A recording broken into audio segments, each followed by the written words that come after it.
All right, my friends, here we are at the final step of this implementation, and actually the most exciting one, because this is the step where we're going to visualize on a nice 2D plot the prediction curve and the prediction regions of the logistic regression model. All right, so more specifically, what we're about to plot is a two-dimensional plot with therefore two axes, x and y.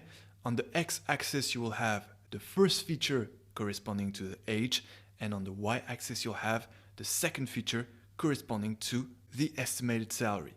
And therefore, each of the points, each of the observation points you will see on the 2D plot will correspond to a specific customer.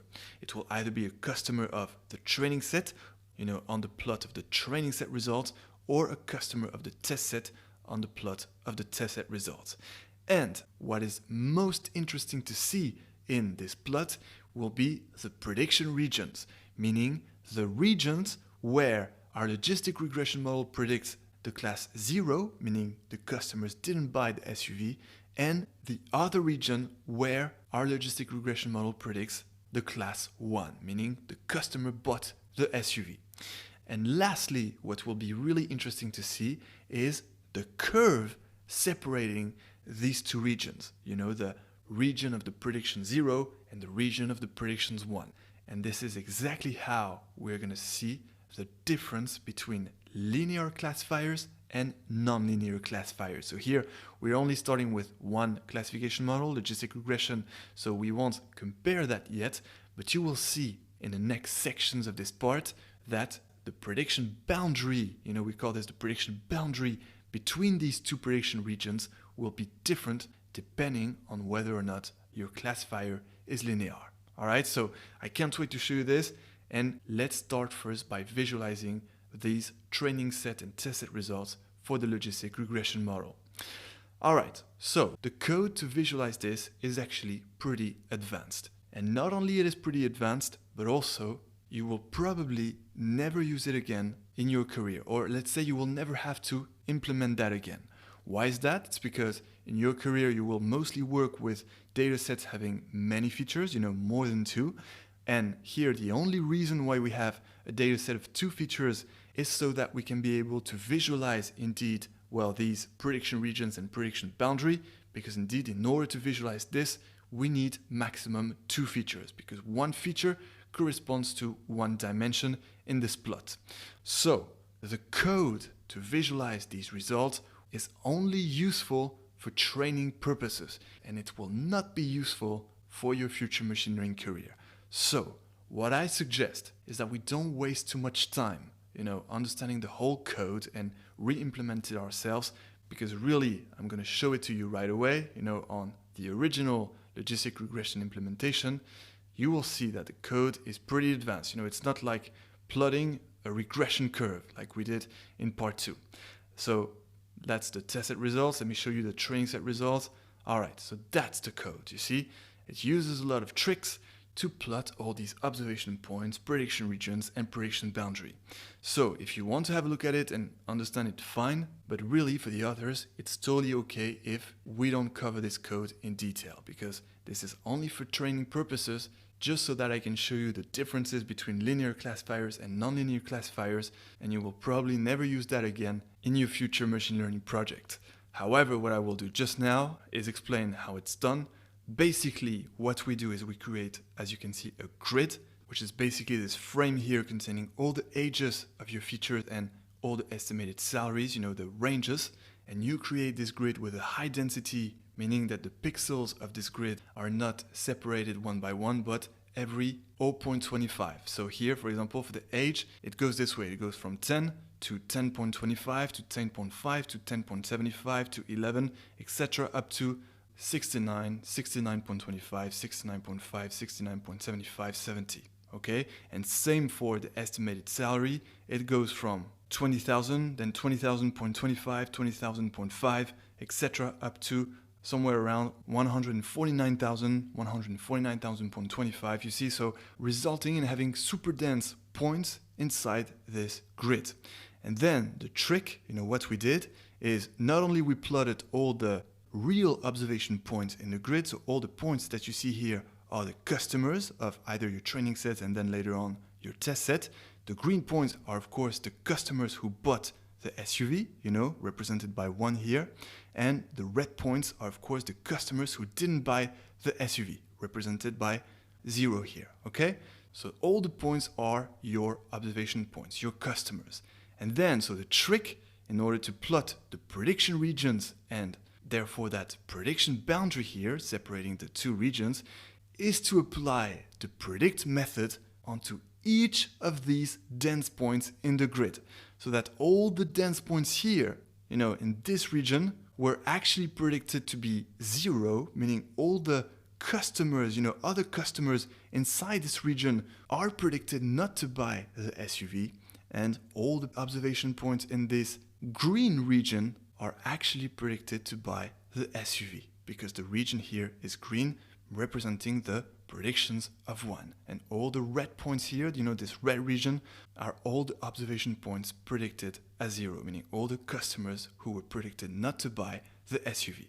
So you see how this works? That's the trick. And then really you don't have to understand all the techniques used to implement this, because once again, you will probably never have to implement that kind of code in your career. All right? So what we're going to do now is we're going to get that whole code, from the original file. We're going to paste it inside our new implementation. There we go. And we're going to do the same for the test set. And then I will actually try not to show you the test set now, but let's get the code. Let's paste that below in a new code cell.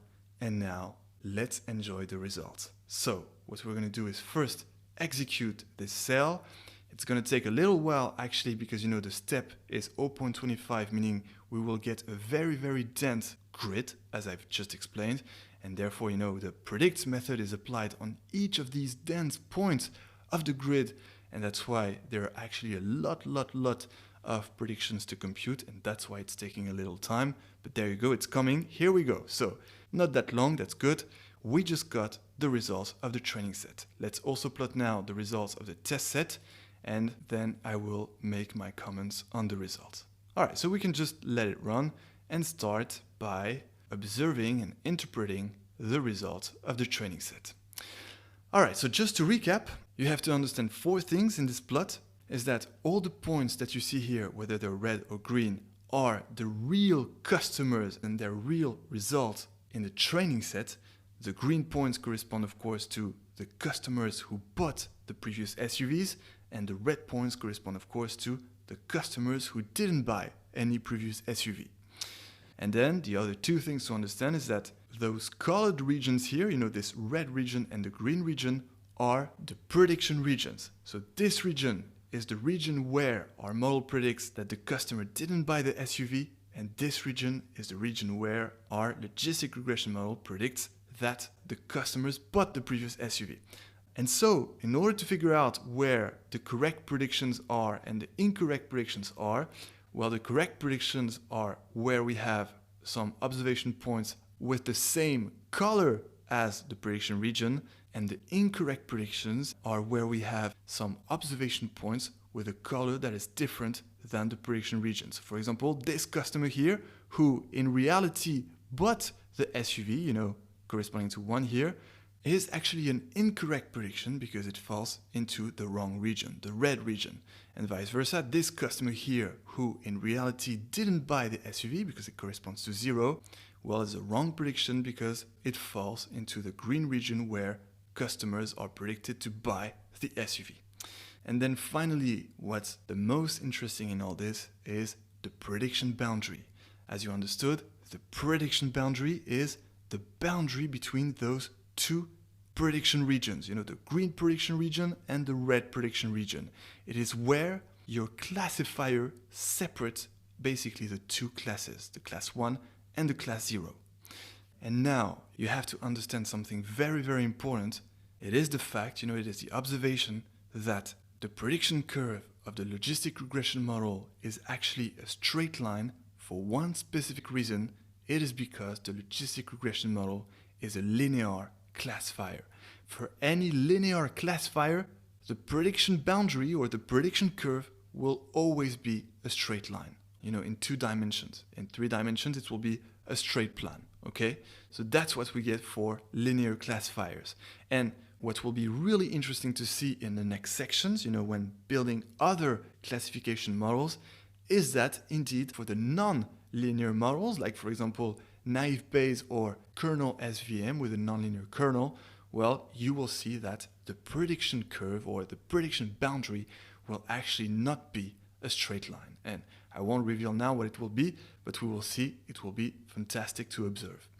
All right, so now you understand it better, but remember that these are the training set results. Therefore, all these customers that we see here are actually in the training set. Therefore, these are customers with which our logistic regression model was trained. And therefore, that's kind of easy to provide such results because these are exactly the observations of the training. But now what we would like to see is how our logistic regression model was able to perform on new observations, meaning on the observations of the test set, the customers of the test set.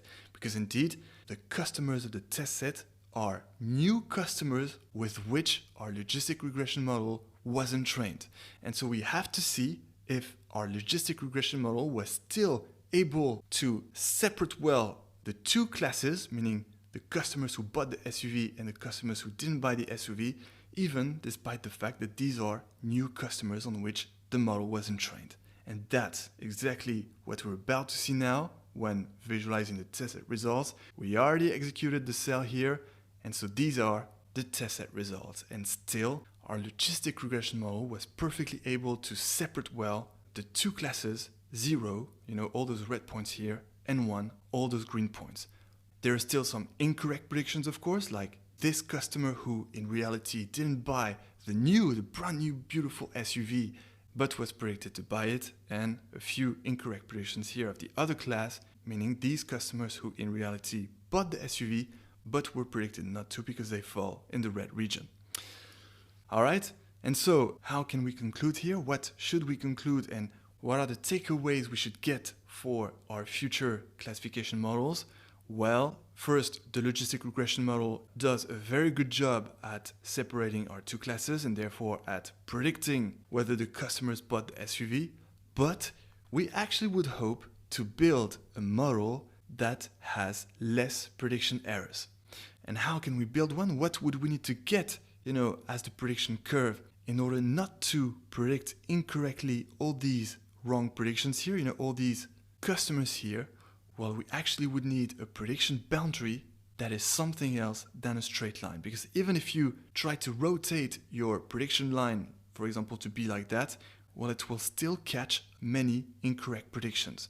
So what we would need to get, optimally, is some kind of curve, some kind of prediction curve that goes this way, catches all the red points, all the red customers here, and then go around like this in order to catch all the red points, the red customers, and leave all the green points, the green customers, inside the green region. And well, as you might guess, this is what we might be able to get with nonlinear classifiers. I won't tell you more now, but be ready for some even more performant classification models that manage to separate even better these 2 classes. All right, so that was the teaser for the next sections, and now I hope you enjoyed this implementation of the logistic regression model. Congratulations, because that was a long one. However, after this big amount of effort, we'll actually collect some nice fruit, because guess what? The implementation we did here for the logistic regression model will work for all our other classification models. And by that, what do I mean? Well, I mean that the implementation we did here is actually a very good code template. It is a code template for classification. Because indeed, in order to implement the other classification models, we will only have to change one single cell of this implementation, which is of course the cell where we build and train the classification model. We will only have to change this cell where we build a classifier and train it on the training set. And all the rest will be the same. We won't have to change anything here because we will just call our classifier to predict this single result and then all the results in the test set. And same for the visualization. We won't have to change anything, except the name of the model here, because indeed all the variable names will be the same. You know, the classifier, which here is the logistic regression model, but in the next sections will be the other classification models. And then of course we have the same variable names for the training set and test set. And so that's why we won't have anything to change in our future implementations of the classification models, except the part where indeed we build and train our classification model. So we will be extremely efficient in our future implementations of the classification models because we will only have to recode that cell here, and that's it. We will just re-implement this, to implement the right classification model, and then we will do a run all to enjoy at the end the final results, the new prediction regions, and especially the ones for the nonlinear model where we are hoping to get a regression curve that goes like this in order to catch the maximum right predictions. All right. So there we go. That was the big part of the job. You did it. And now follow me in the next sections to implement the other classification models. And until then, enjoy machine learning.